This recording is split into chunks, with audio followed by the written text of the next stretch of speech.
In accordance with Rule 39 of the Council's Provisional Rules of Procedure, I invite the following briefers to participate in this meeting. Mr. Khaled Hhiaри, Assistant Secretary General, Departments of Political and Peacebuilding Affairs and Peace Operations, and Ms. Джойс Мсуя, Assistant Secretary General for Humanitarian Affairs and Deputy Emergency Relief Coordinator.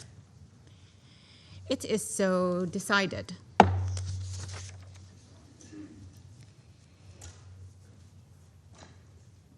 Invitation under Rule 39.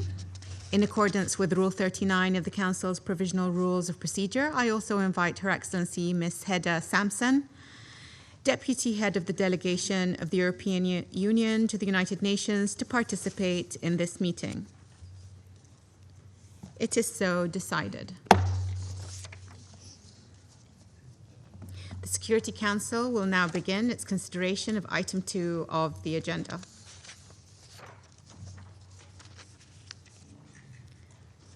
I now give the floor to Mr. Khaled Hhiari. Madam President, since we last briefed this Council on developments in Ukraine, we have seen an alarming escalation of fightings, while there was no significant diplomatic progress. Russian attacks continue to intensify, with mounting civilian casualties and devastation across Ukraine. On 9th of April, following Ukraine's earlier proposal of an Easter ceasefire, the Russian Federation announced a 32-hour Easter truce from 11 to 12 April. Ukraine responded that it would reciprocate. We welcome initiatives, even a limited one, that will bring respite for the civilian population. We regret, however, that this temporary pause in fighting that could have allowed a peaceful celebration of Orthodox Easter was not respected. Hostilities close to the front lines and resulting civilian casualties were reported throughout the holiday weekend. Attacks quickly escalated thereafter. 3 consecutive nights of Russian aerial strikes between 13 and 16 of April targeted multiple regions across Ukraine and resulted in dozens of civilians killed and injured. On the night from 15 to 16 April, the Russian Federation launched its deadliest attack so far this year, targeting Odessa, Dnipropetrovsk, Kyiv, Sumy, and Kharkiv regions. In the city of Odessa and Dnipro, residential buildings were hit, reportedly killing at least 9 and 5 people respectively. In total across the country, at least 20 people, including at least 1 child, were reportedly killed and dozens more injured by this attack. Madam President, of greatest concern is the ever-increasing loss of civilian life resulting from continued attacks. Last month alone, at least 211 civilians were killed and 1,206 injured in Ukraine, according to the Office of the High Commission for Human Rights. In total, since February 2022, OCHR has verified that at least 15,578 Ukrainian civilians, including 784 children, have been killed. Another 43,352, including 2,668 children, have been injured.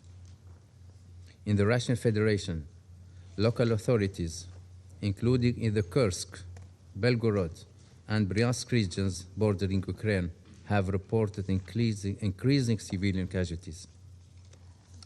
In one of the latest incidents on 16 April, a woman and a teenage girl were reportedly killed in an Ukrainian strike in Krasnodar region of the Russian Federation. Madam President, Ukraine's critical civilian infrastructure continues to be hit. Ukraine's Danube and Black Sea ports were reportedly targeted over the past month. These ports are critical to enable the export of Ukraine agricultural products at a time of increasing concern over global food insecurity. Russian attacks on Ukraine's railway infrastructure have also continued, including today. In central Lviv, UNESCO heritage sites have once again come under fire. As of March 2026, UNESCO has verified damage to a total of 519 cultural sites since the start of the war. Civilian and energy infrastructure, in the Russian Federation has also reportedly been hit during this period. Attacks on civilians and civilian infrastructure are clearly prohibited under international humanitarian law. They must stop immediately, wherever they occur. Madam President, we welcome the exchange of prisoners of war that brought at home 175 service members and 7 civilians from each side on 11 April. 163 of the returned Ukrainians has reportedly been held captive since 2022. In interviews conducted by Office of High Commissioner for Human Rights, many recently released Ukrainian prisoners reported that instances of torture has decreased or ceased in 2025 and 2026. However, all of them say that they had been subject to torture or ill treatment during their captivity. We remind each side of their obligations under international humanitarian law in their treatment of prisoners of war. And we again urge the Russian Federation to grant the United Nations unimpeded access to all detainees. The latest prisoner exchange was the 72nd since the start of the war. We commend all involved in facilitating these exchanges and urge the efforts to continue for the sake of those held captive and their relatives. Madam President, we urge all involved to redouble their efforts to return all deported and forcibly transferred Ukrainian children. The United Nations is committed to supporting this critical and urgent work. As part of these efforts and the implementation of her mandate, the Special Representative of the Secretary General for Children and Armed Conflict has just concluded her first visit to Ukraine. Madam President, on Sunday, 26 April, we will mark 40 years since the devastating Chernobyl disaster, the most serious nuclear accident to ever occur, the impact of which is still felt today. This anniversary also serves as a warning of the scale of destruction we could witness in case of another incident, intended or unintended, while the war continues to endanger Ukraine's nuclear sites, especially the Zaporizhzhia nuclear power plant, the largest nuclear facility in Europe. It is imperative that all military activities near nuclear sites cease immediately. We also urge both sides to fully cooperate with the ongoing efforts by the International Atomic Energy Agency to ensure safe and secure operations of the Zaporizhzhia nuclear power plant, including its access to uninterrupted power supply. Madam President, 5 years in, the Russian Federation's full-scale invasion of Ukraine continues to test international law, drive deepening divisions, and undermine the broader rules-based multilateral order. Beyond the immediate conflict zone, the war has heightened regional tensions and insecurity, with drones reportedly sighted this month in Estonia, Latvia, Lithuania, and Finland. We must remain steadfast in our commitment to ending this war, guided by the principle and obligations set out in the United Nations Charter. Building on the efforts undertaken by the United States, it is essential that the international community maintain sustained attention and coordinated diplomatic engagement aimed at securing a full, immediate, and unconditional ceasefire.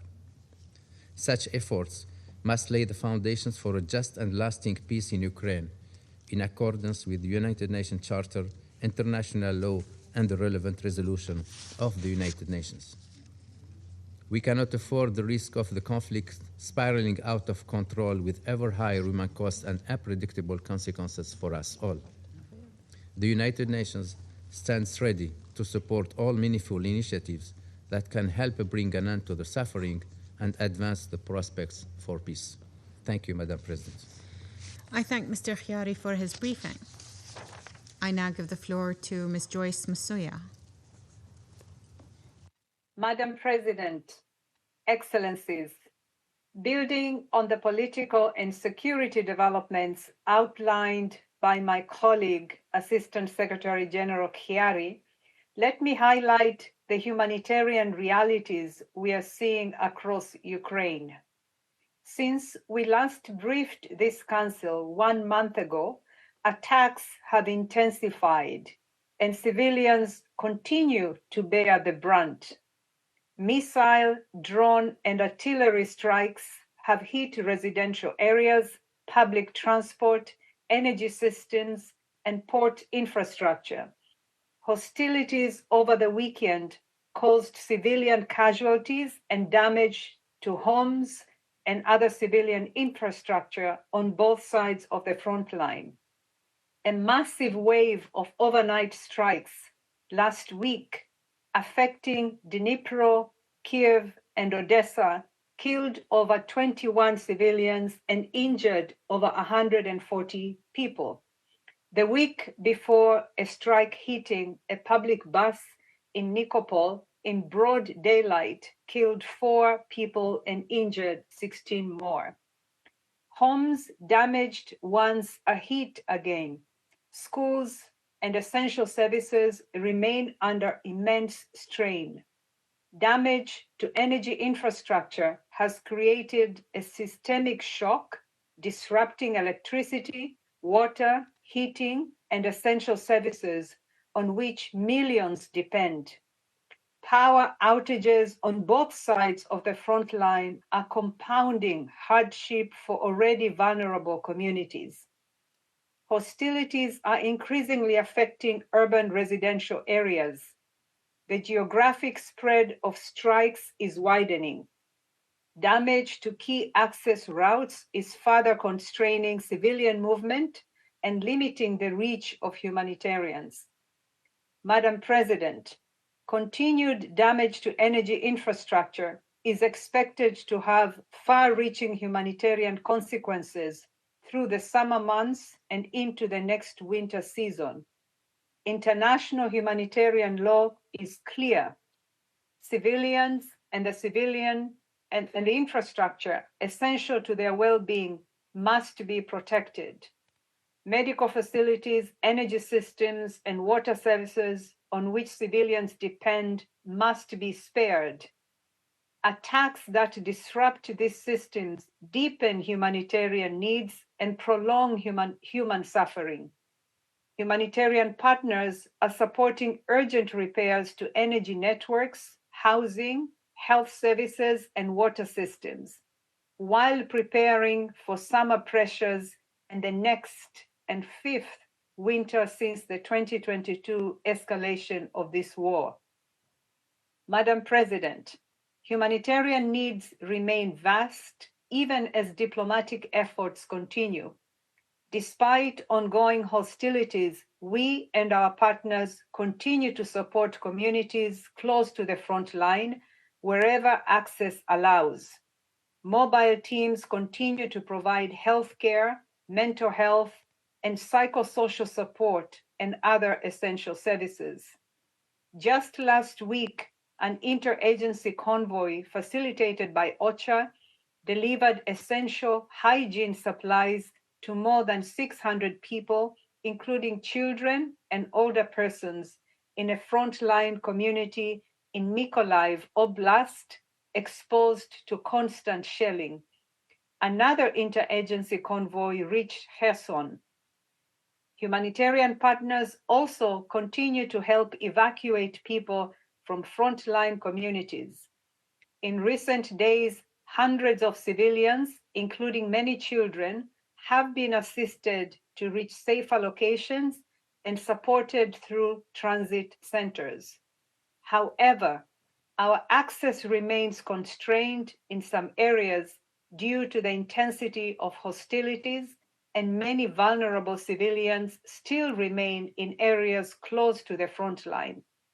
Madam President, the growing use of armed drones is creating a daily dilemma for humanitarian actors: how to remain present where needs are greatest while keeping their staff safe. Teams regularly report drone strikes affecting their operations. Humanitarians must be protected and their work facilitated so they can provide relief to civilians in need wherever they are located in accordance with humanitarian principles.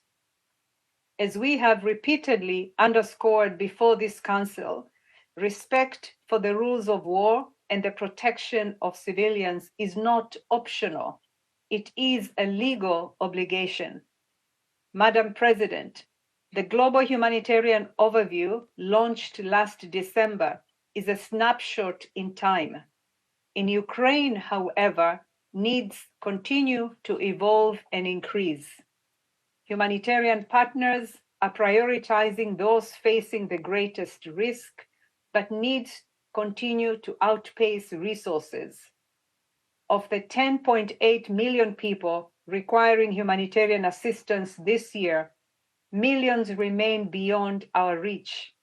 Nearly 3/4 of the $2.3 billion needed to assist the targeted 4.1 million people, nearly 1 in every 8 Ukrainians remain unfunded. That's almost $1.7 billion still to be funded. The regional refugee response also requires substantial funding. The paucity of funding has direct consequences for people's lives. It determines whether communities can access essential services, whether displaced families can access shelter support, whether people living close to the front line can receive life-saving assistance before conditions deteriorate further. Without early and sustained financial contributions, humanitarians are forced to scale back assistance precisely when needs are surging. Timely funding reduces vulnerability. Delayed funding increases it. Madam President, my 3 asks are not new, but they remain urgent. First, use your influence to ensure respect for international humanitarian law and accountability when it is violated.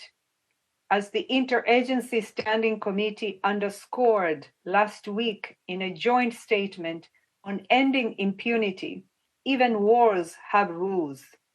Civilians, including humanitarian personnel and the critical infrastructure on which civilians depend, must be protected.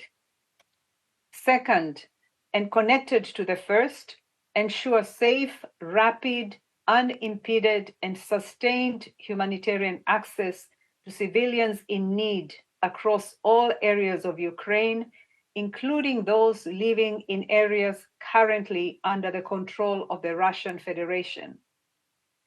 We must be able to reach all civilians, including and especially in areas close to the front line in need. Third, provide timely funding. Delays reduce what can be delivered and prolong hardship for civilians. For millions of people across Ukraine, the impact of the war is very real and constant. Protection, access, and timely financial contributions are a lifeline for the most affected people as efforts toward a just and lasting peace continue. Thank you. I thank Ms. Msouya for her briefing. I now give the floor to those council members who wish to make statements. I give the floor to the representative of Latvia. Thank you, Madam President. I thank ASG Hиари and ASG Msouya for their briefings. Madam President, over the past month, Russia has launched some of the most vicious attacks of its barbaric war of aggression against Ukraine.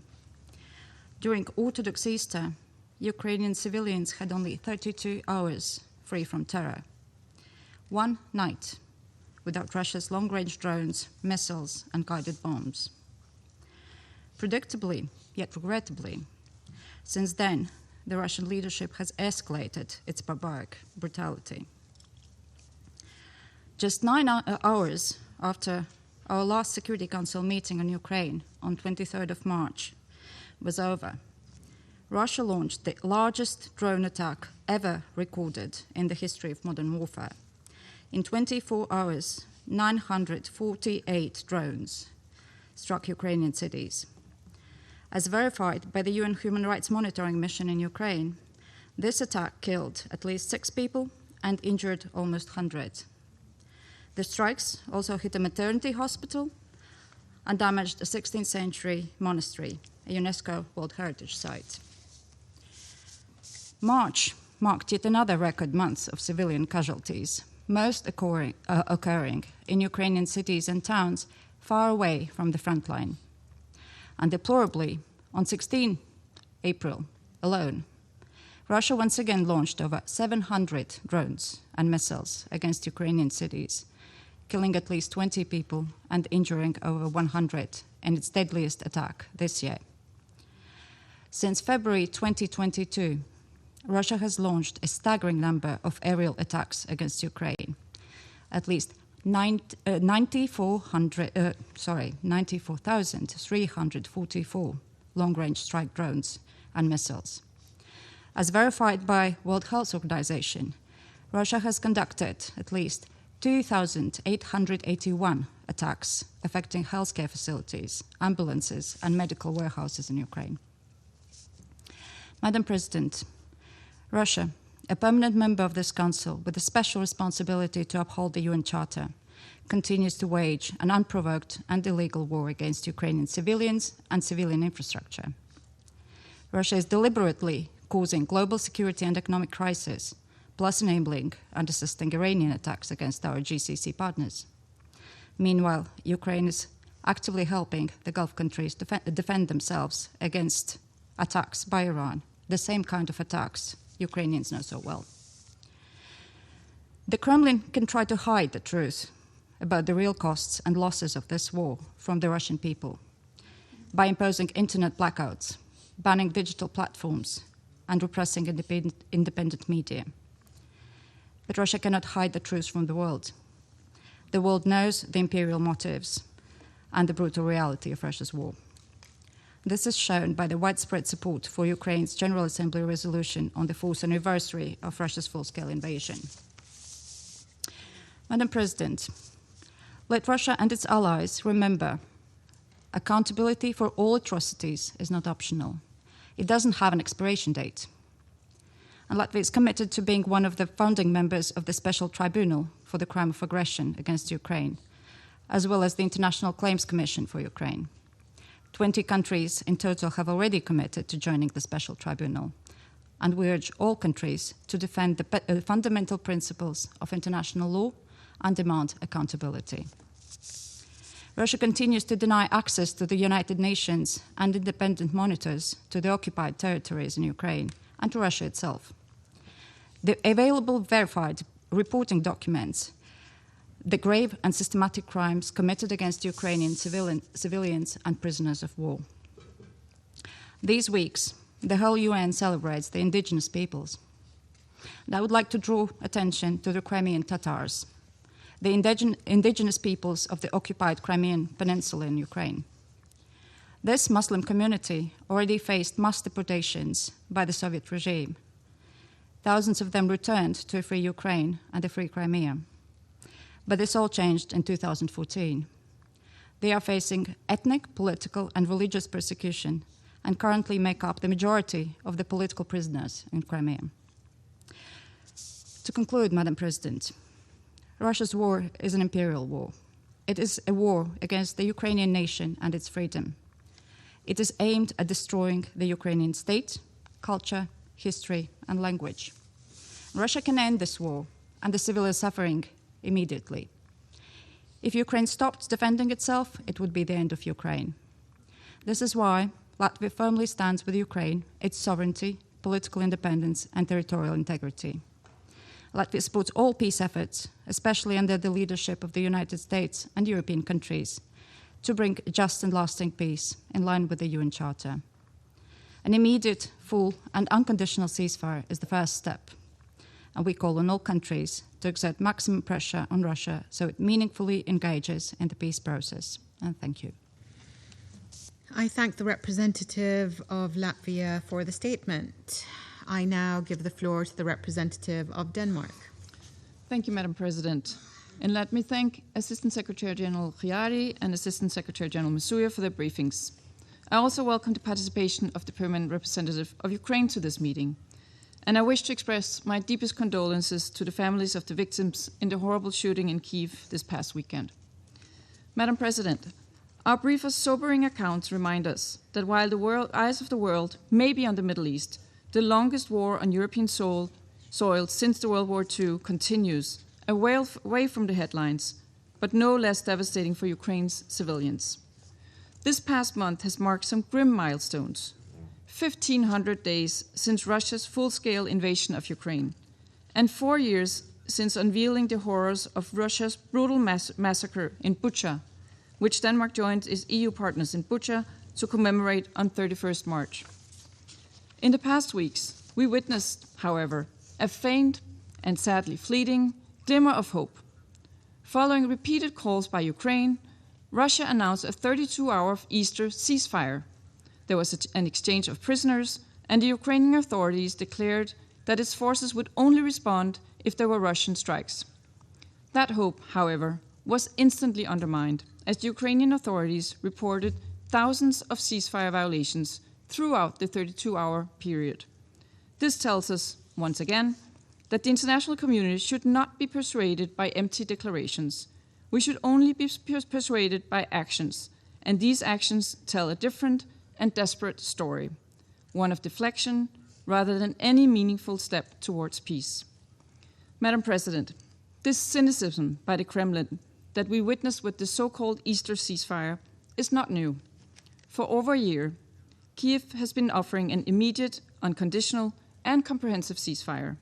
But now it's clear that this is the essential first step towards a just and lasting peace.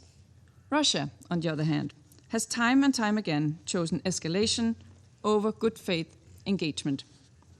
Over the last month, Russian strikes continued to rain down over Ukraine's cities and along the front line. The UN reports that civilian casualties increased by 49% from February to March alone.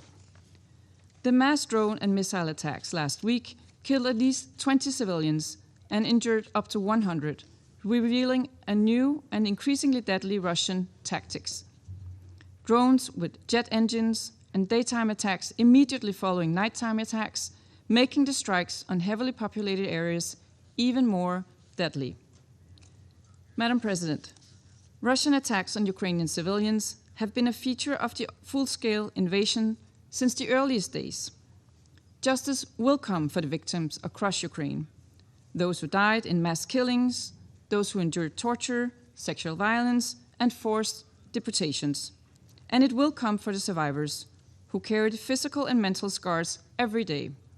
We will not forget them, and we will not abandon them. There must be accountability for the international crimes committed by Russia in this brutal campaign to destroy an independent Ukraine. Denmark fully supports the efforts by the International Criminal Court and the Independent International Commission of Inquiry on Ukraine, as well as the work to create a special tribunal for the crime of aggression against Ukraine and an International Claims Commission for Ukraine. Madam President, in closing, around this table, we need to be clear in calling this a war of choice. We call again on President Putin to finally end the war that he started. We do so, however, fully aware that so far there are no signs of his willingness to choose peace. We therefore also call on the international community to increase pressure to finally end the killing and destruction, to support a comprehensive, just, and lasting peace in line with the UN Charter. Anything less would be a failure of our responsibility. I thank you. I thank the representative of Denmark. I now give the floor to the representative of France. Merci, Madame la Présidente. Madame la Présidente, je remercie tout d'abord First and foremost, wish to Secrétaire général thank aux the Affaires Assistant politiques, Secretary General Hiaри, for et Madame la political Sous-Secrétaire peace building générale affairs, aux Affaires Secretary Hiaри, humanitaires, and the Joyce Assistant Secretary General for Msouya, Humanitarian Affairs, Joyce pour leurs Msouya, interventions for édifiantes. their nous rappelle ces briefings. interventions They serve as a s'il en était reminder, yet another reminder, of the fact that as the ceasefire in the Middle East and Lebanon have facilitated construction of peace and have been doing so, the Russian Federation, which has been for more than 4 years waging a war of aggression, has rejected the immediate, comprehensive and unconditional ceasefire that the international community has demanded. Far from being a step towards a just and lasting peace, the ephemeral Easter truce, which was not respected along the front lines, gave way to sustained Russian strikes targeting all Ukrainian soil. Last Wednesday night, nearly 650 drones and 44 Russian missiles struck the country, killing more than 20 people, wounding more than 100 people. The Ukrainian president nevertheless proposed pursuit of the ceasefire beyond the Orthodox Easter holiday, and yet, once again, as is always the case, the Russian Federation obstinately sought to continue to sustain its war of aggression and to continue to wage it. Instead of facilitating de-escalation, Russia called for civilian infrastructure not to be targeted at the General Assembly on 16 April during its explanation of the veto. And yet, when it comes to civilian infrastructure, Ukraine proposed a moratorium for Russia regarding attacks targeting civilian infrastructure. We see the Russian response to this proposal on the ground, international humanitarian law, and the principles thereof, particularly those of distinction, precaution, and proportionality must be applied under all circumstances. Instead of engaging in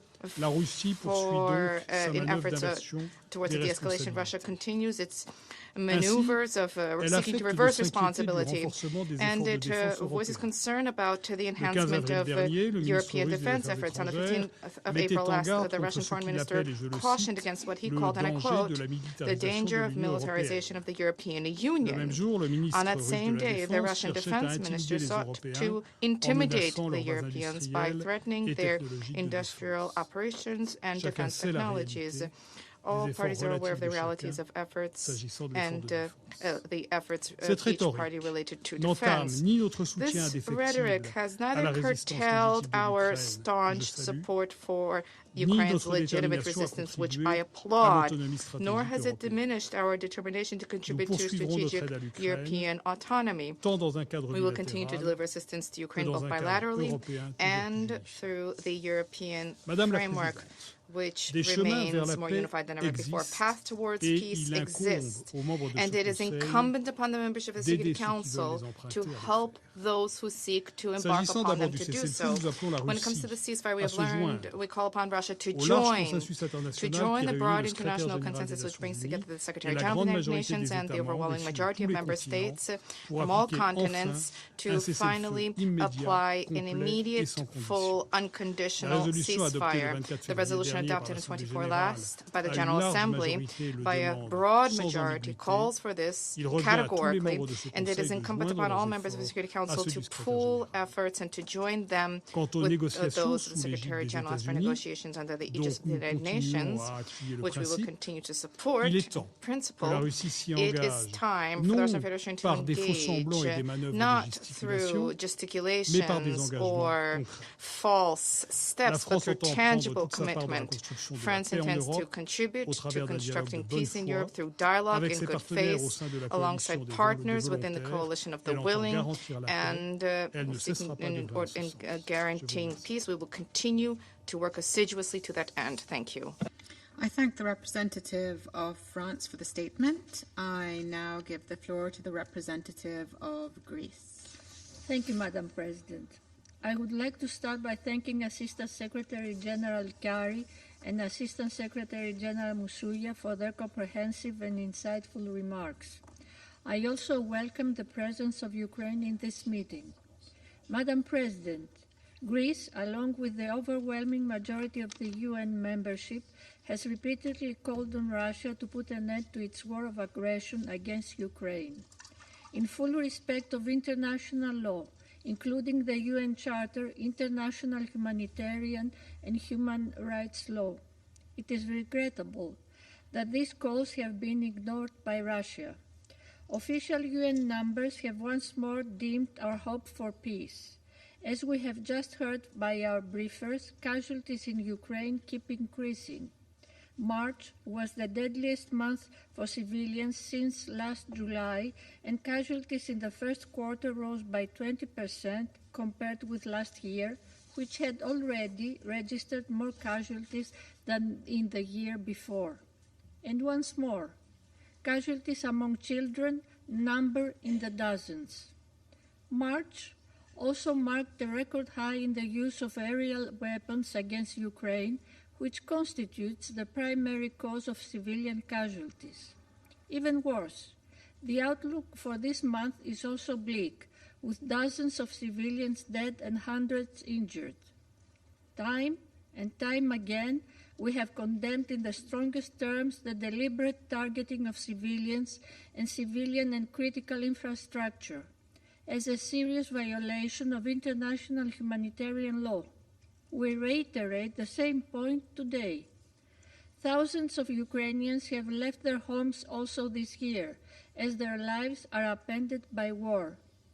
International humanitarian law dictates that all parties to conflicts must take every possible measure to spare civilians from harm and to protect them as they go about their daily lives. We also call on Russia to end violations of international humanitarian rights law and international humanitarian law regarding forcible transfers and deportation in the temporarily occupied territories of Ukraine, as verified in the latest OHCHR report. On the issue of the deportation and unlawful transfer of Ukrainian children, we welcome the recent visit of the SRSG for Children and Armed Conflict to Kiev. And we call on Russia to ensure their safe and unconditional return to Ukraine pursuant to the General Assembly resolution adopted last December. Madam President, peace in Ukraine is long overdue. Greece supports all diplomatic efforts to achieve peace. We also welcome the U.S. facilitated direct peace talks, which have yet to resume since February. Signs of bilateral engagement, direct or indirect, with regard to the latest exchange of prisoners of war on April 11 are of course very welcome, but not sufficient. We call for the next steps of this engagement, starting with a full ceasefire as necessary first step towards a comprehensive, just and lasting peace. A peace that will be firmly based on international law and the UN Charter and in full respect of Ukraine's sovereignty, independence, and territorial integrity, within its international recognized borders, rejecting any change of borders as a result of the use of force. Lastly, Madam President, we emphasize that no peace agreement can be viable without the full consent of Ukraine and the direct involvement of Europe, and without credible and enforceable security guarantees to prevent the recurrence of war. I thank you. I thank the representative of Greece for her statement. I now give the floor to the representative of Liberia. Thank you. Thank you, Madam President. I will be brief, intentionally so. After years of meetings, length is no longer our problem. Clarity is. The lack of a resolution is. Talking at one another has reached its limits. Reasoning with one another has not. I thank my colleagues who joined in requesting this briefing. I'd also thank Mr. Khaled Hiari, Assistant Secretary General for Political and Peace-Building Affairs and Peace Operations, as well as Ms. Joyce Msuya, Assistant Secretary General for Humanitarian Affairs and Deputy Emergency Relief Coordinator, for their briefings. I welcome the distinguished permanent representative of Ukraine to the chambers. Madam President, more than 4 years into this war, we continue to meet with familiarity. Yet, the facts before us grow heavier, not fewer. As we just heard, The fighting persists. The human suffering worsens. Claims of military progress multiply. Civilian loss accumulates.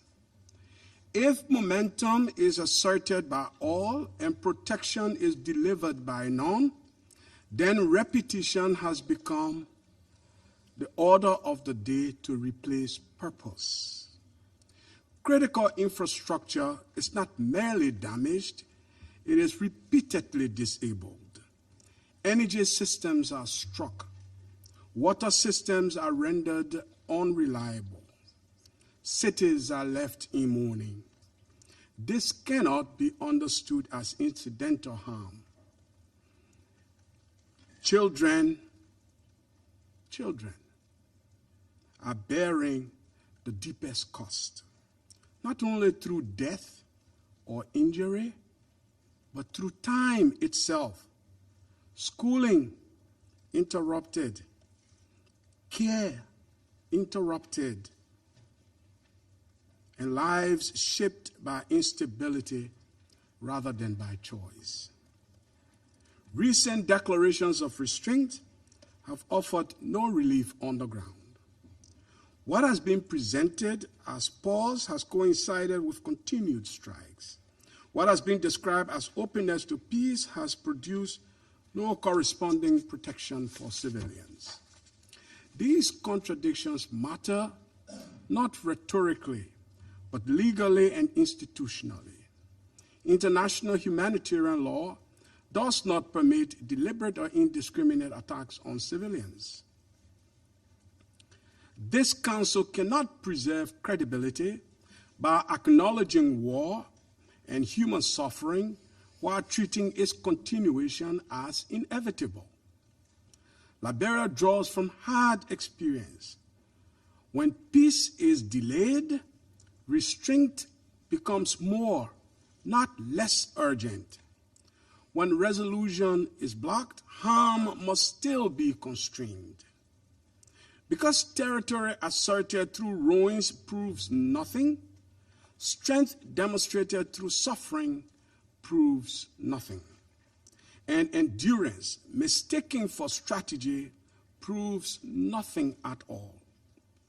Madam President, if this Council cannot bring the war to an end, it must still insist that its human cost, which the briefers have reminded us about today, is neither acceptable nor unchangeable.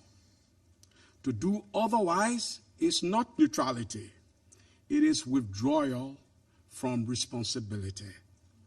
That is a line that this Council should not cross. I thank you for your kind attention. I thank the representative of Liberia for the statement. I now give the floor to the representative of the United Kingdom. Thank you, President. I thank ASG Hiaри and ASG Msuya for their briefings, and I welcome the participation of the Permanent Representative of Ukraine at our meeting today. President, the Council meets today because Russia continues to violate the Charter it is bound to uphold. Russia's invasion of Ukraine was not forced.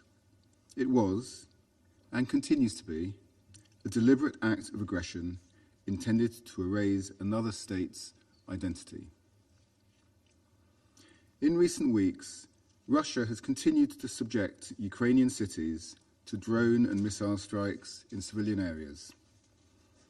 Last Wednesday night, 17 civilians were killed and at least 98 more injured in an attack involving 659 drones and 44 missiles. Despite talk of an Easter ceasefire, so far this month, Russia has launched more than 200 drones a day, on average, exceeding even March's record levels. A full, immediate and unconditional ceasefire is essential. That is what the Secretary-General has called for, and that is what the General Assembly called for just a few weeks ago. Russia has been aided in its war on Ukraine by its military partnership with Iran. This is an operational relationship that results in weapons and weapons technology spreading their lethal consequences across regions, from Ukraine to the Middle East, in direct defiance of the UN Charter and this Council's resolutions. The result of this war will have consequences not only for Europe, but for the rest of the world. If Russia succeeds in showing the world that borders can be changed by force in Ukraine, it sets a very dangerous example. So what we say in this chamber matters. In Ukraine, Russia is the aggressor. Russia is the one that must show restraint, that must de-escalate, that must engage in meaningful dialogue. How we engage as a council will shape not only the outcome in Ukraine, but the rules that govern our collective security. And I thank you. I thank the representative of the United Kingdom for the statement. I now give the floor to the representative of Colombia. Gracias, señora Thank you, Presidenta, Madam President. por la convocatoria de esta Thank you for sesión. convening this session. Agradezco al I would secretario like general to thank adjunto the del Assistant Departamento de Secretary Asuntos General of the Políticos y de Departments of Consolidación de Political and Paz y Peace-Building Operaciones de Affairs Paz and de Peace Naciones Operations Unidas, of the así United como a la Nations, Secretaria as General well as adjunta the de Assistant Asuntos Secretary Humanitarios y General for Coordinadora Humanitarian adjunta del Affairs Socorro and de Deputy Emergencias Emergency Relief de las Naciones Coordinator Unidas por of sus the United Nations reportes, y for their saludo a las reports, delegaciones que and nos I would like to acompañan a la greet sesión de the hoy. delegations that have joined La us for situación today's en session. Ucrania The situation in Ukraine continúa continues to deteriorate and has a devastating impact on the civilian population in a context characterized by grave violations to international humanitarian law. Last week's attacks, where 21 civilians were murdered, including a child, also affected schools. Also affected schools, residential buildings, and civilian infrastructure in cities such as Odessa, Kherson, Dnepru, and Kiev. They are clear examples of these violations. We would like to express our most sincere condolences to the victims and their families. This pattern is persistent and is reflected in the dramatic rise of civilian victims throughout the month of March, almost double the amount of victims registered in February.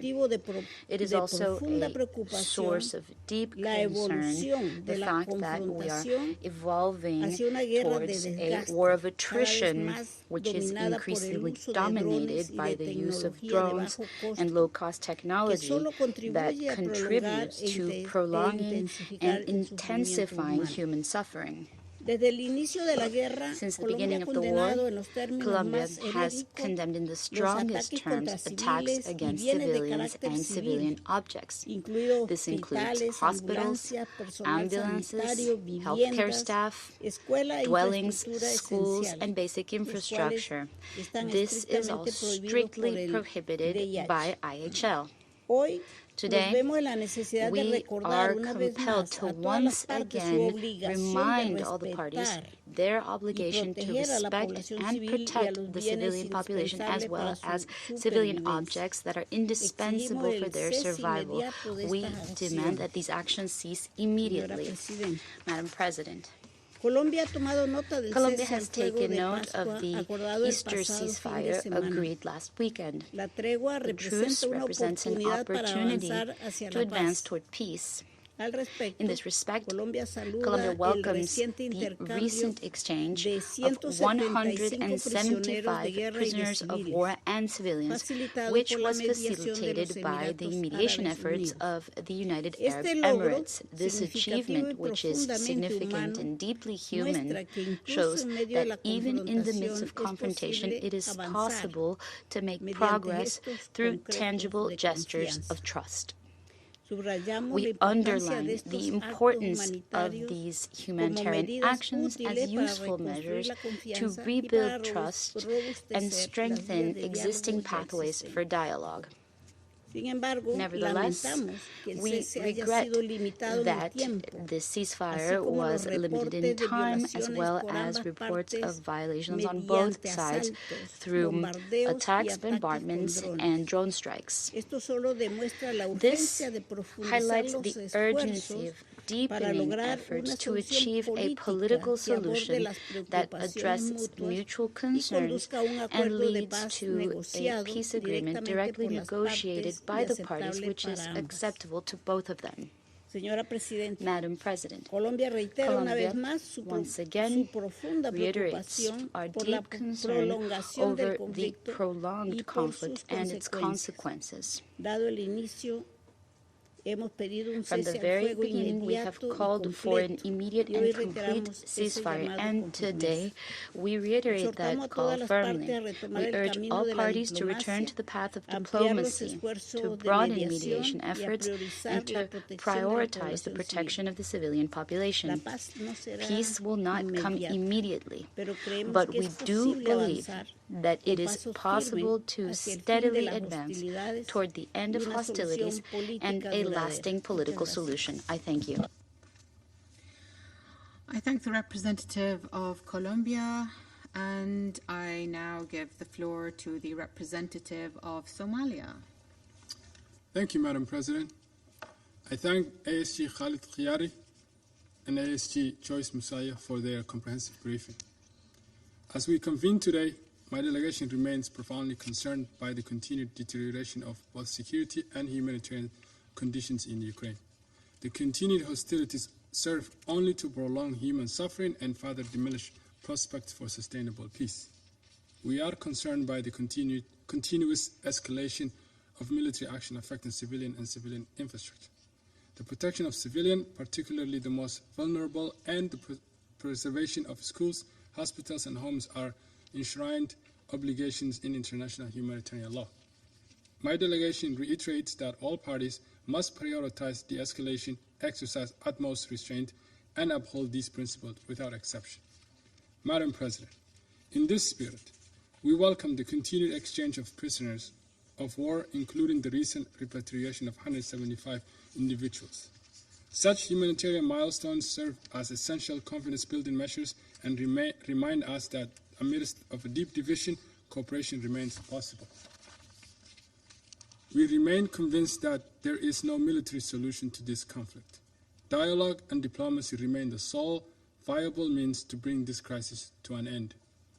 In this regard, we note the ongoing international diplomatic initiatives, including those led by the United States. These engagements represent vital steps toward de-escalation, and we hope they will lay the ground for a constructive and durable path forward. Madam President, a durable and just resolution must address the underlying root causes of the conflict and be consistent with the purpose and principles of the United Nations Charter. Lasting peace will require compromise, confidence-building measures, and shared vision of common and sustainable security. In closing, Madam President, my delegation reaffirms its unwavering support for all diplomatic efforts aimed at achieving a resolution that restores peace, security, and stability. The people of Ukraine and all those affected by this conflict deserve a future defined by prosperity and dignity. I thank you. I thank the representative of Somalia for the statement. I now give the floor to the representative of the United States.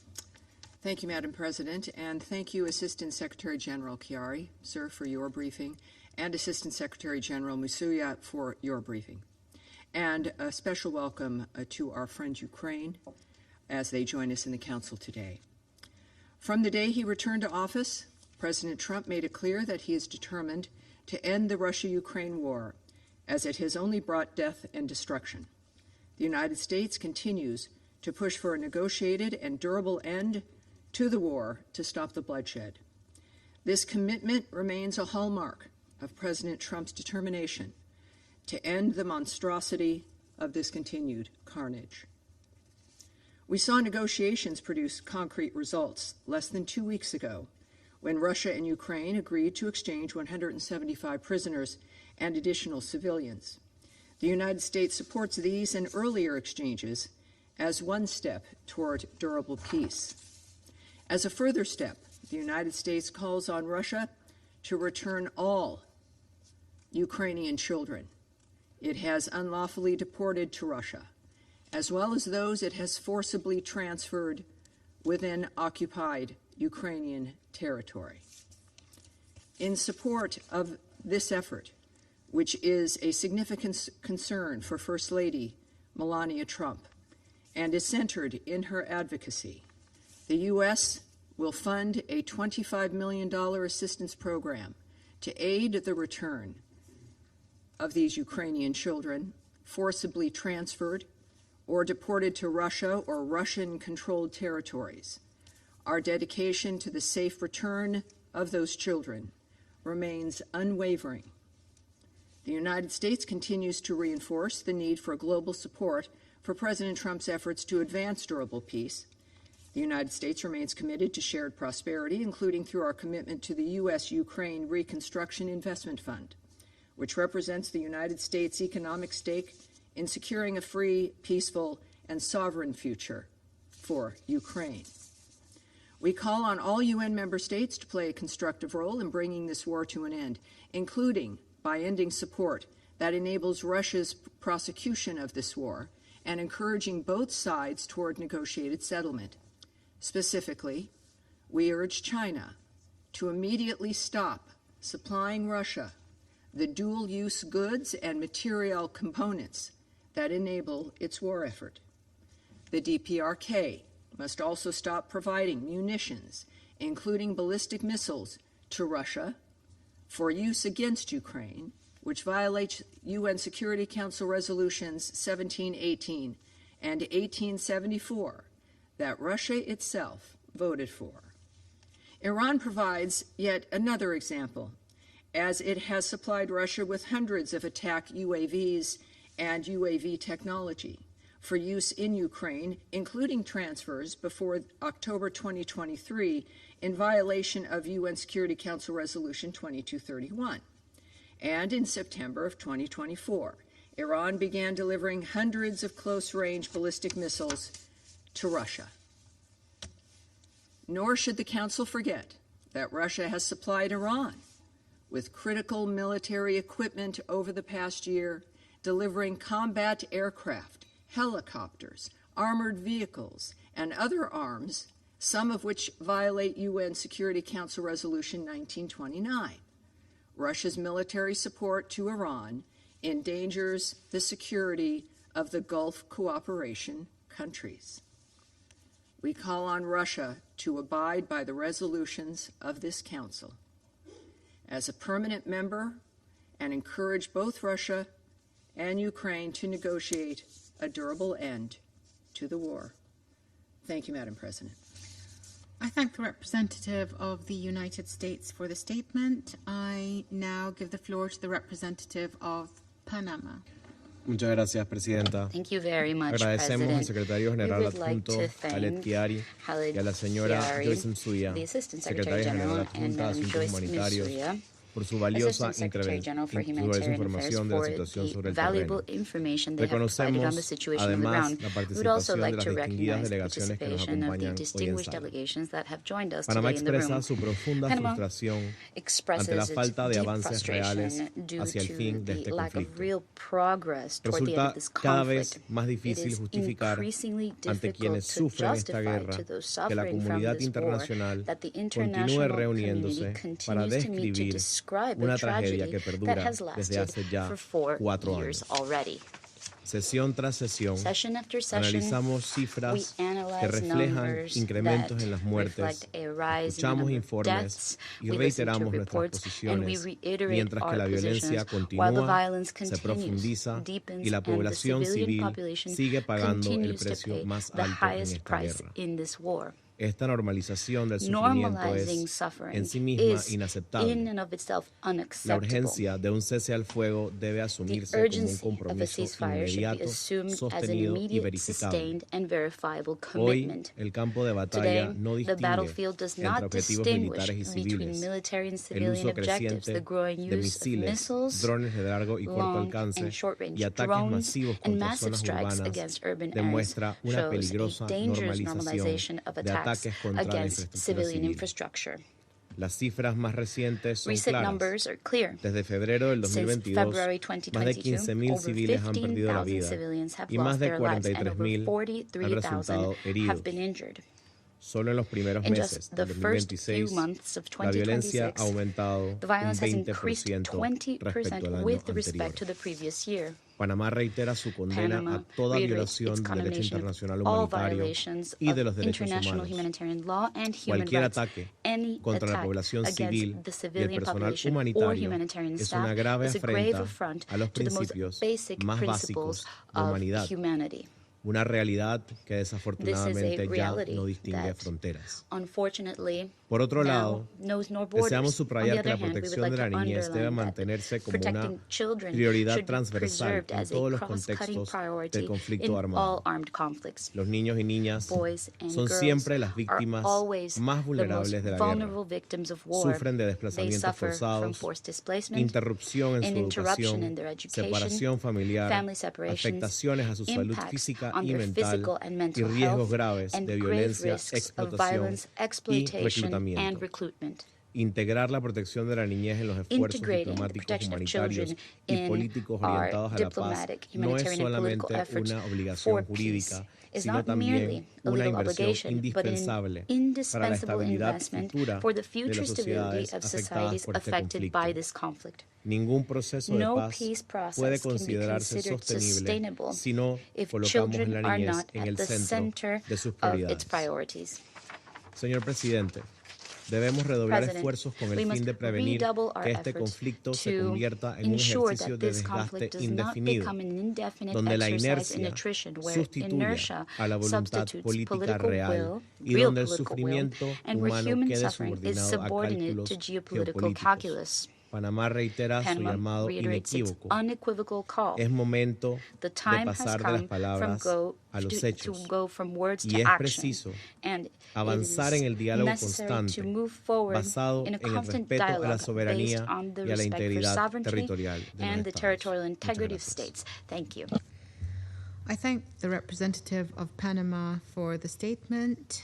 I now give the floor to the representative of Pakistan. Thank you, Madam President. I thank ASG Khaled Hиари and ASG Джойс Msуя for their briefings.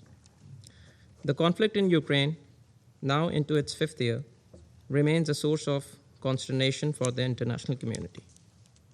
We remain deeply perturbed by the continuation of hostilities, adding to the misery of those affected by this conflict, and further worsening the already dire humanitarian situation. As we have repeatedly said, such actions not only perpetuate the conflict, but also undermine trust and the ongoing efforts for peace. Protecting civilians and civilian infrastructure is a fundamental obligation and the foundation of the principles of international humanitarian law, which must be upheld fully by all parties. We take positive note of the announcement of an Easter ceasefire by both Russia and Ukraine. We also commend the two sides for the recent exchange of prisoners of war, duly facilitated by the UAE. We view these steps as enablers to create conditions necessary for achieving lasting peace. We encourage both sides to continue to build on this momentum to advance the cause of peace. President, from the outset, Pakistan's position on the Ukraine conflict has been anchored in an unwavering conviction the supremacy of dialogue as the only viable path for lasting peace. Now, more than ever before, the overwhelming global opinion is on the side of ending this conflict through peaceful means. This can only be achieved through a sustained, meaningful, and structured dialogue. We remain hopeful that the current pause in the dialogue process between Russia and Ukraine is momentary and will resume at an early date. We are also confident that both sides would make full use of the diplomacy, demonstrate genuine political will, and engage meaningfully and constructively to make strides for a just and lasting settlement of this conflict. That is mutually acceptable to all sides, corresponds to the legitimate security interests of the parties, is in line with the UN Charter, international law, and the relevant multilateral agreements. Towards this end, Pakistan stands ready to support all efforts aimed at resolving this issue peacefully in a comprehensive and durable manner. I thank you. I thank the representative of Pakistan for his statement.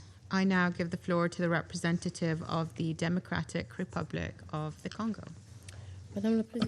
Madam President, the DRC welcomes the convening of this emergency meeting dedicated to the situation in Ukraine. My delegation would like to thank the Assistant Secretary General, Mr. Khaled Hiari, and Assistant Secretary General Джойс Msуя for their statements. Over 1,500 days have gone by without a sustainable solution for the war in Ukraine, like other member states of the Security Council, and specifically the A3. The DRC continues to be deeply concerned due to the hostilities and the constant worsening of their human and material consequences. Beyond the immediate consequences, this conflict continues to have concerning effects well beyond its theater.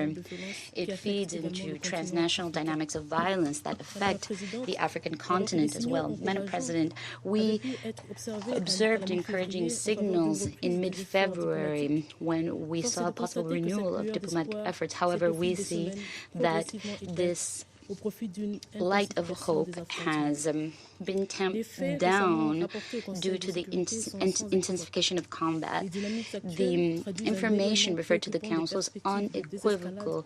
We see that the perspectives for de-escalation are farther and farther away from us due to the multiplication of strikes and the rise in the number of civilian victims. Madam President, given this reality, it's imperative to recall that these hostilities imply responsibilities for all the parties. Each attack, each counterattack, each additional escalation contributes to a human toll that is already tragic and anchors this conflict in a logic of destruction that every day makes the return to a peaceful coexistence between two nations that are sisters something that is even farther away. Human lives are destroyed every day. Families disappear. Cities are emptied out. Fear and precarity have today become the common denominator for an entire generation, for which each day of additional war pushes away any perspective for a sustainable peace. Madam President, choosing de-escalation and the solution for this crisis cannot be delayed.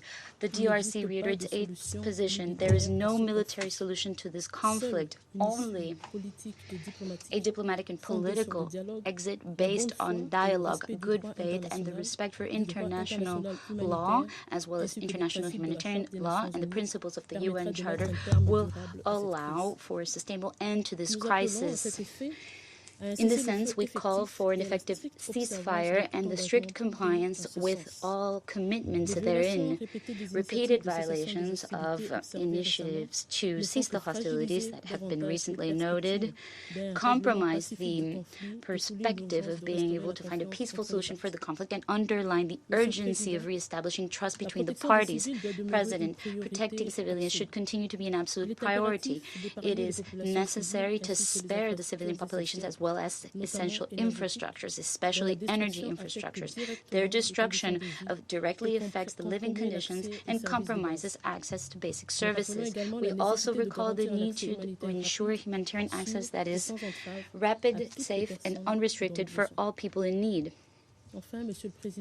To conclude, President, the DRC urges all parties to exercise more restraint and to turn to diplomacy, which continues to be the best way to install a just and credible peace that will benefit affected populations. I thank you. I thank the representative of Democratic Republic of the Congo. I give the floor to the representative of China. 主席，我感谢基亚利助理秘书长。 President, I thank ASG Hiraari and ASG Msua for their briefings. The current international situation is undergoing profound turbulence. Regional conflicts and localized wars are occurring one after another, while the calls from the international community for peace and development are growing ever stronger. The Ukraine crisis remains protracted and difficult to resolve, and its trajectory bears on the peace and stability in Europe and world at large. An early ceasefire and a political resolution to the crisis are the shared aspiration of the international community. In light of the recent developments and the briefing just given, I will make 3 points. First, we must work to de-escalate the situation as soon as possible. A few days ago, Russia and Ukraine agreed to a ceasefire during the Orthodox Easter holiday, taking an important step towards peace together. Regrettably, during the ceasefire, both sides accused the other of violating the ceasefire and subsequently resumed large-scale military attacks against each other. The path to peace remains fraught with obstacles. China hopes that the parties to the conflicts will prioritize peace, exercise the utmost calm and restraint, work to de-escalate the situation ASAP with a view to achieve ceasefire and end the war at the earliest opportunity. Second, we must resolutely uphold the humanitarian bottom line.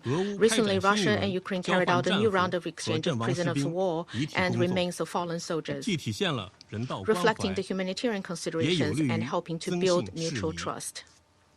At the same time, both sides have launched attacks affecting civilian and civilian infrastructure, exacerbating already dire humanitarian situation. China expresses deep concern over this and calls on the parties to the conflict to put people first, strictly observe international humanitarian law, and adhere to the principle of necessity, distinction, and proportionality, protect civilians, the civilian infrastructure, and alleviate sufferings of civilians. Third, efforts must be made to advance peace talks. The door to dialogue on the Ukraine issue has already been opened, although the momentum of negotiations has slowed somewhat at present, and there are significant differences in the positions of the various parties. As long as we persist in talks, we will see the dawn of peace. China hopes that all relevant parties will participate in the peace process, maintain engagement and dialogue, steadily build consensus, and on the basis of fully observing the purposes and principles of UN Charter, address the root causes of the crisis, take into account the legitimate security concerns of all parties, and reach a comprehensive, lasting, and binding peace agreement. President, China's position on the Ukraine issue has always been consistent and is guided by the 4 shoulds proposed by President Xi Jinping. We will continue to uphold the objective and impartial stance, remain committed to promoting peace talks, maintain communication with all relevant parties, and play a constructive role in advancing a political resolution of the crisis. President, just now the U.S. representative once again repeated her own same old rhetorics and disseminating this information. This is totally unacceptable. I wish to reiterate that China is neither the creator of the crisis nor a party to it. In the face of the crisis, China has not stood idly by. We have not fanned the flames or sought to profit from the situation. Instead, China has consistently worked to promote the ceasefire, to end the conflict, and facilitate peace talks. China's objective and impartial position, as well as its constructive role, has been widely recognized by the international community. Justice will prevail. I also wish to point out any issue of the Ukraine issue, trying to shift the blame to China, trying to smear China is not going to work, is not going to succeed in its attempt. As a matter of the fact, since the outbreak of the crisis, it is the United States, not China, that has long supplied weapons to the battlefield and attempted to prolong the conflict. We once again urge the United States to stop shifting the blames and to contribute more to ceasefire and to promote peace talks. Thank you, President. I thank the representative of China for the statement. I give the floor to the representative of the Russian Federation. Mr. President, today's meeting is yet another case of deja vu.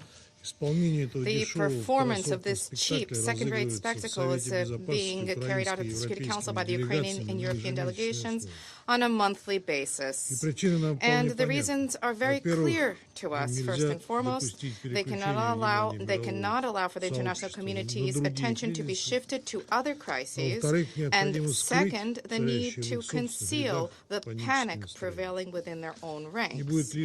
And booing their own spirits is not unwelcome either. Zelensky is perfectly aware of the fact that the definitive sidelining of the Ukrainian file in international politics, owing to escalation in the Middle East, is significantly reducing the profits reaped from his tours around European states. Apparently, he thought that he would be able to endlessly and effortlessly solicit cash from his Western sponsors, intimidating them with the idea that the UAF is the only barrier to Russia's march on Europe. Having understood that the U.S.-Israeli aggression against Iran and the grave ramifications of this crisis have reshuffled his card deck, Zelensky did not lose his bearings, and he redoubled his zealous attempts to promote Ukrainian armed forces battlefield experience. He did not shy away from crediting himself with imaginary achievements in security for Persian Gulf states. In his words, I quote, "Their protection required urgent expertise, urgent response. We provided for this. The Ukrainian expertise worked. Everybody has recognized that. And the same is needed in Europe. Our diplomats have the corresponding requests from Asian countries, and I instructed that this be acted upon promptly. Ukrainian military personnel are participating in consultations about how the Strait of Hormuz will continue to operate." End of quote. In this alternate reality, in case you were unaware, the Kiev regime is unilaterally, has single-handedly unblocked the Strait of Hormuz, exporting security throughout the world, and practically has won victory over the Russian Federation. This is nothing more than the fruit of the fantasy of the thieving head of the Ukrainian regime, which he is trying to sell to anybody who is willing to pay. First and foremost, to the current European leaders who are terminally afflicted by Russophobia, unable to adopt decisive, responsible decisions, if we can even call these people leaders, who continue to froth at the mouth as they vociferate about the resolve to continue to support Ukraine as long as necessary. However, the situation in Ukraine is dire.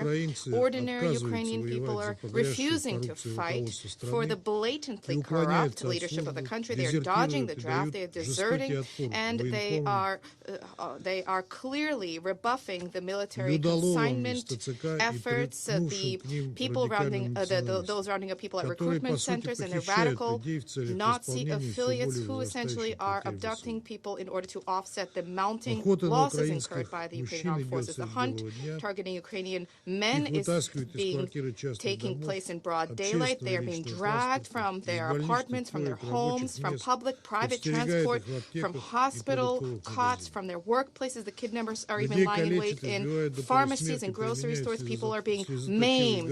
They're being beaten nearly to death. Tear gas is being used against them, electroshocks, and even persons with disabilities and persons with serious diseases are being rounded up. This is the kind of so-called security that Zelensky is looking to export throughout the world. In reality, he is merely exporting mercenaries and weaponry, which are surfacing in conflict hotspots throughout the world. And of course, his theatrical productions largely being exported to European stages. Nor can we fail to comment on allegations against the Russian Federation alleging violations of the Russian president's announced Easter truce. We hope that this measure did indeed allow for the vast majority of Orthodox worshippers to peacefully celebrate the holy day.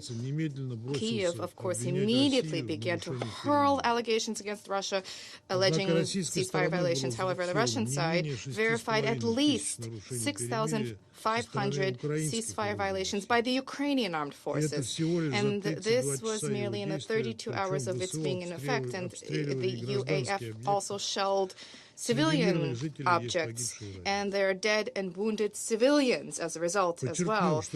I emphasize that this measure can under no circumstances be interpreted as a prologue for a long-standing ceasefire. Russia advocates for achievement of a long-term, comprehensive resolution in such a manner as to eradicate all of the root causes of the conflict. There can be, and there must be no substitutions, palliatives, or misconceptions here. And Zelensky and the majority of European leaders are striving not to attain peace, but rather to prolong the war, and this is the main reason for which the Ukrainian crisis remains unresolved to this day. And even though European delegations today on camera are shedding crocodile tears about the myriad woes and travails besetting the Ukrainian people, in reality, the Ukrainians' plight is of no concern to them whatsoever. Late last week, the Chief of Defense of the Belgian Armed Forces, Frederick Van Sina, in an interview stated that Ukraine is gaining time in order to prepare European countries for war with Russia. And this is precisely what Kyiv is being paid money for and receiving credit for. Ordinary Ukrainians are expendable, and this is essentially what the Belgian general stated. However, there are fewer and fewer of them too, and it is increasingly difficult to round them up. Therefore, the Europeans are considering and studying measures to bring back refugees, first and foremost male refugees, to Ukraine. There are large-scale weapons production initiatives underway in Europe. No effort is being spared for the Kyiv regime to hang on another year and a half to 2 years, but a respite would also be welcome in order to replenish their forces, and this is precisely what they mean when they talk about ceasefire. There is no sensible political force in Kyiv that can counter this cannibalistic design, and the current Ukrainian leaders continue to blindly do his bidding. Not only is this guaranteeing that he stays in power, but also guarantees his personal enrichment. And yet the conclusion of this script, drafted by the collective West, will be exceedingly tragic. Thank you. I thank the representative of the Russian Federation for the statement. I shall now make a statement in my capacity as a representative of Bahrain.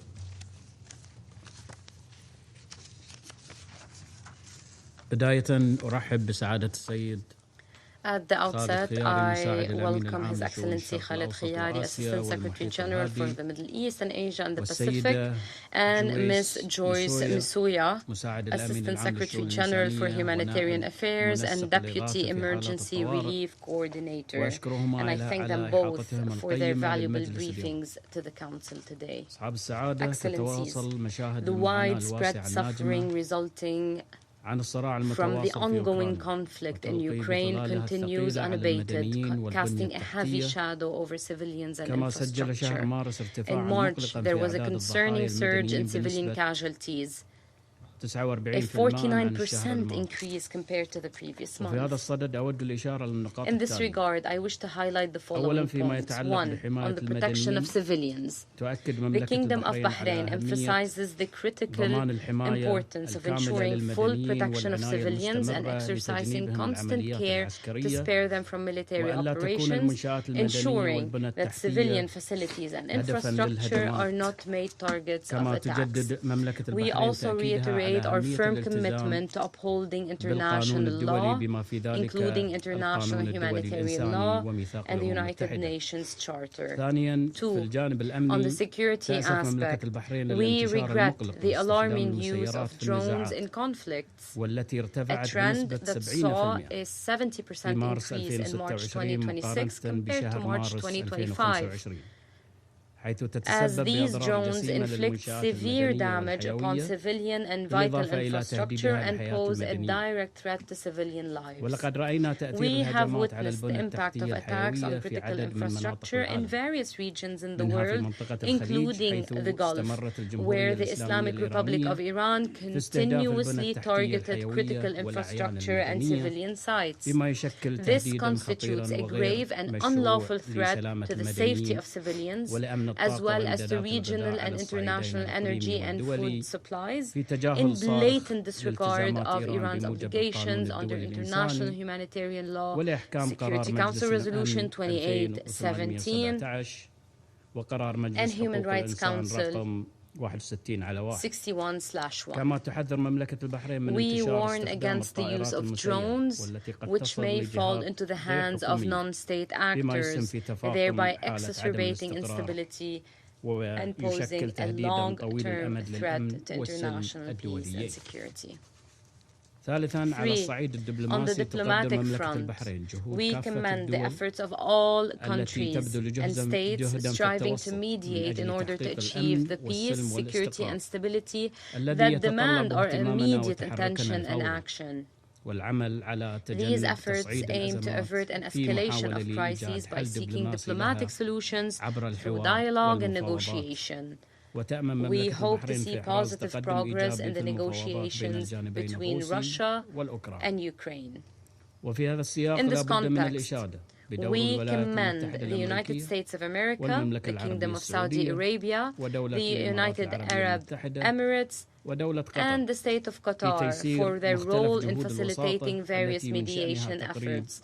These initiatives bridge the gap between the two sides by resolving differences and settling disputes through peaceful means, thereby enabling the international community to move closer to a long-awaited solution that fosters stability in Europe and upholds international peace and security through the proposal of realistic and sustainable solutions.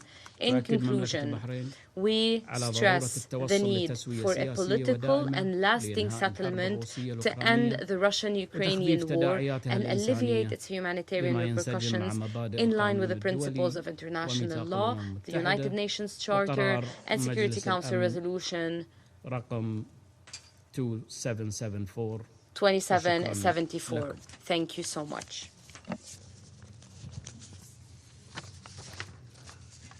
I resume my function as a President of the Council. I give the floor to the representative of Ukraine.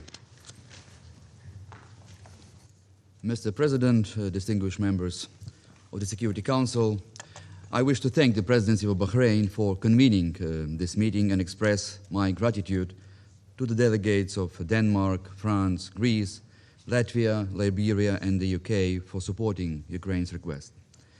I further thank the distinguished briefers, Assistant Secretary General Mохамед Халед Хиари and Assistant Secretary General Джойс Мсуя for their sobering presentations and testimonies. Once again, in this chamber we have heard shocking and unbearable facts of Russia's systematic war crimes and crimes against humanity perpetrated against the civilian population in Ukraine. All this evidence, so meticulously documented by the UN mission, will, I'm convinced, become a key foundation for future judicial proceedings and the prosecution of all perpetrators of these outrageous crimes. And the moment of accountability will come much sooner than many expect.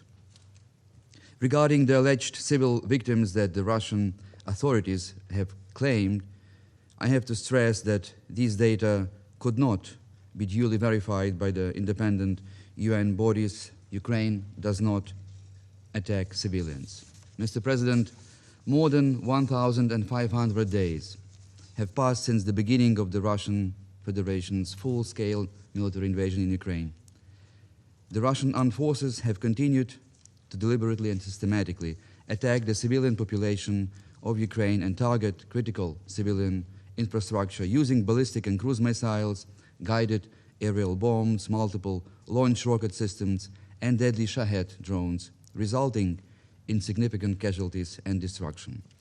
Russian drones hunt civilians like in a vicious video game. They strike ambulances, they hit emergency personnel and firefighters, they hit OCHA staff, as we just heard from the briefing of ASG Msuya. Just between March 30 and April 13, Russia launched over 3,600 strike UAVs, nearly 1,350 guided bombs, and more than 40 missiles against Ukraine, killing at least 70 civilians and injuring more than 400 people.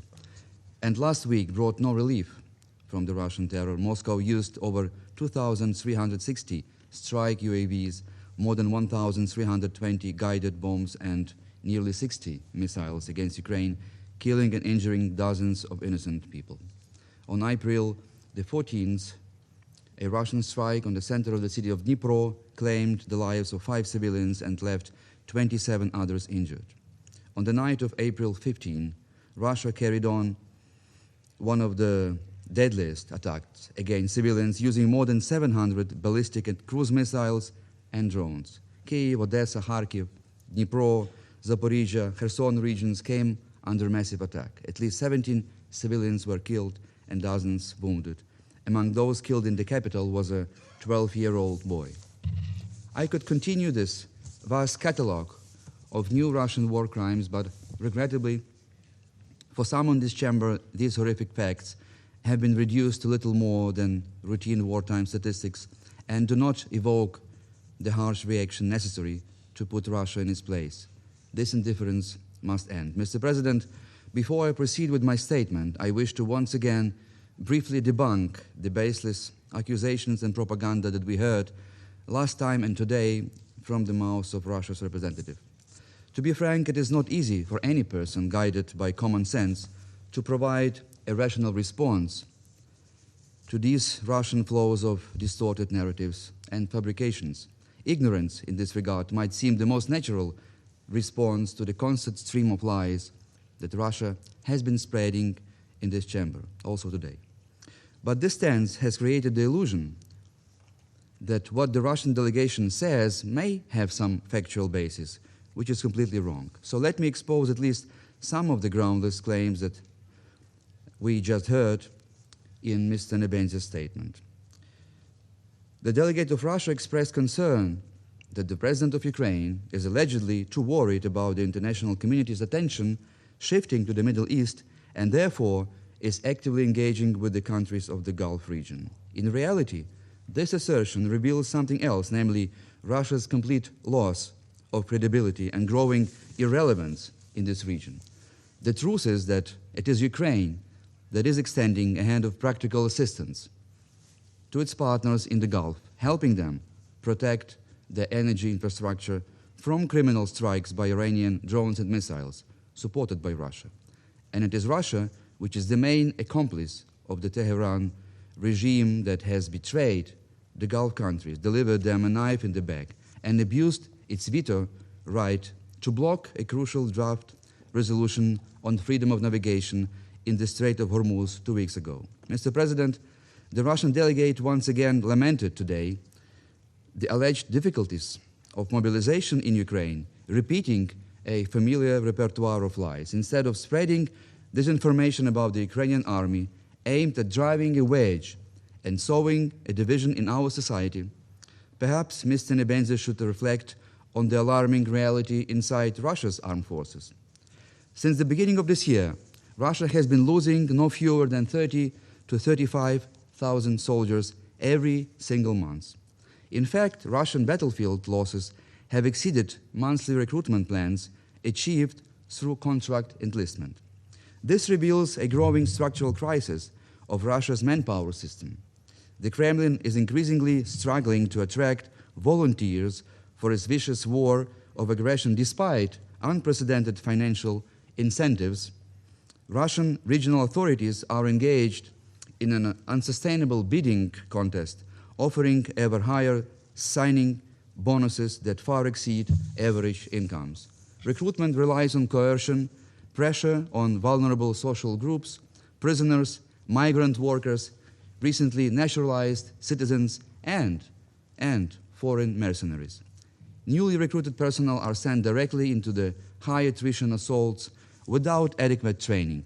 Given the casualty rise, which are unprecedented, recruits from whom Mr. Putin is sending into the meat grinder on Ukrainian soil face an extremely short life expectancy, measured in weeks or even in days. So before lecturing others, Russia should confront the uncomfortable truth. It is not Ukraine that faces a mobilization crisis. We fight for our homeland. It is Russia that is burning through its own population. Mr. President, in my previous statement, I presented clear evidence of why Russia is going to lose this war because of its disastrous economic situation. Today I will demonstrate why Mr. Putin will fail and be defeated from the military point of view. No army since World War I has paid such an astronomical death toll for such negligible gains as Russia. According to battlefield assessments, Russia is currently losing on average 254 soldiers for every square kilometer of Ukrainian territory it still manages to occupy.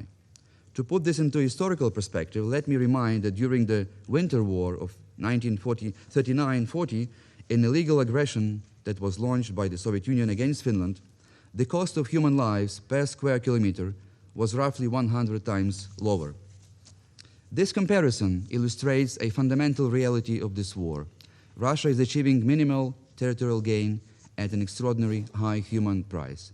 At present, Russia does not control more than 20% of the Donetsk region, territory which Mr. Putin has been demanding in the form of an ultimatum that Ukraine surrender without a fight. This is pure blackmail. We are speaking about 6,000 square kilometers.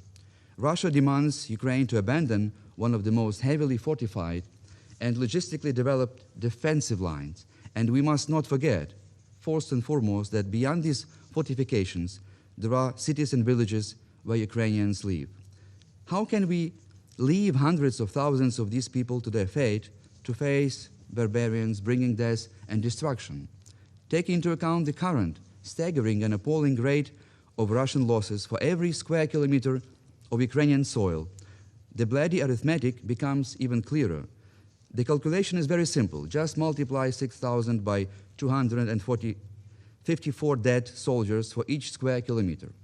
According to this brutal logic of war, in order to seize the whole territory of Donbass, of the Donetsk region, by military means, Mr. Putin would have to send at least another 1.5 million soldiers to their death. This mathematics is truly mind-boggling. In practical terms, this would effectively amount to more than doubling Russia's current human losses in this war, bringing the total beyond 3 million casualties. Even for Mr. Putin, for whom the value that he attaches to the life of his own citizens appears to be worth less than a penny or a ruble, such a figure would be catastrophic. That is why the Kremlin turned to the pseudo-negotiation tactics, trying to achieve this goal through diplomatic pressure on Ukraine. But it is not going to work. If one were to apply the current rate of Russian casualties to Mr. Putin's real objective, which is occupying the entire territory of Ukraine, the conclusion becomes almost unimaginable. It would imply that Russia would have to sacrifice over 122 million soldiers to reach this goal. Let me repeat, 122 million soldiers that will have to die in order to achieve Mr. Putin's bizarre dream of conquering Ukraine. And let me remind this Council that Russia's current population is about 140 million, a population already in dramatic demographic decline. It is quite difficult, using all imagination, to describe the expected loss of more than 122 million Russian lives as a glorious victory, isn't it? Besides, as I noted, not without irony in my previous statement, given the snail's pace of Russia's military advances, this inglorious victory would take only 183 years. Well, Mr. Putin seems to be a military genius with this brilliant war strategy, doesn't he? But even he, with all his megalomania, cannot fail to understand this insane objective of capturing the whole of Ukraine is one he will never, ever be able to achieve by military means. So instead of conquering Ukraine, Mr. Putin appears more likely to destroy Russia itself. Against the backdrop of massive military losses, a collapsing economy, and growing internal social turmoil, the territorial disintegration of Russia may become only a matter of time. And it is precisely for this reason that Mr. Putin is raising the stakes in this ferocious game, issuing ultimatums and addressing US mediators, demanding that Ukraine voluntarily withdraw from the Donetsk region as a precondition for any peace talks. I wish to reiterate once and for all that Ukraine rejects any type of ultimatum. We will never, ever abandon a single square millimeter of our soil, and we will never, ever abandon any of our fellow citizens. Mr. President, let me remind the Council that Russia is, at least for the time being, the largest country on the planet with 17.1 million square kilometers. So 6,000 square kilometers of the Donetsk region that Putin wants represent just 0.03% of Russia's territory. I repeat, 0.03%. Can anyone in this chamber explain Russia's obsession with seizing yet another few square kilometers of Ukrainian land?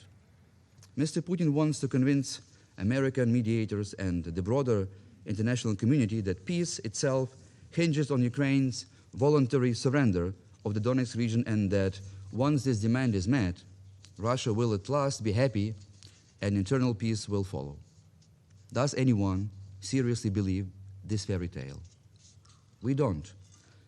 What is the purpose of this relentless war of conquest when only about 1% of Russia's vast territory is populated and developed, while the remaining 99% are largely neglected and at best partially exploited for natural resources extraction? Moreover, during the 26-year rule, Mr. Putin has effectively abandoned his population, many of whom still struggle with the most basic standards of sanitation. According to official data, 1/4 of Russian households do not have access to centralized sewage systems or indoor sanitation facilities. In rural areas, the situation is even more severe. In some regions, up to 2/3 of